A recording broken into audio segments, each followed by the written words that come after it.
Hey everyone! Huwag niyong pansinin yung mukha ko. Ayan ni Ate Kosporo to guys. Kay kanang pwede na bang pagkalibono aning bruto guys.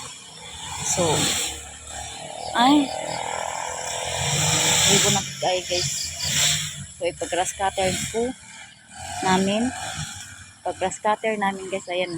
Kita mo yan. Libong tayo. Pag-grass cutter na ko guys namin ang aming mga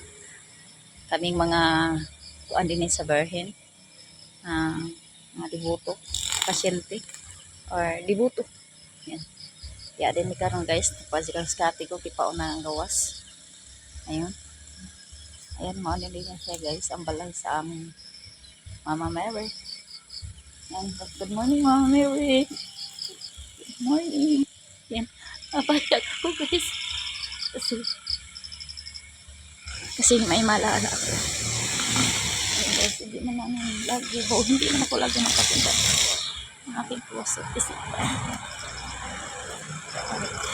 Yan guys. Nakastart na si Andy sa pag-ano. Malaki-laki ito pero kaya naman ito ng makalaki na araw. Hindi naman ito grabe talaga. Yan guys muna yan ang i-update ko kayo mamaya sa aking gawain. Bye bye muna guys.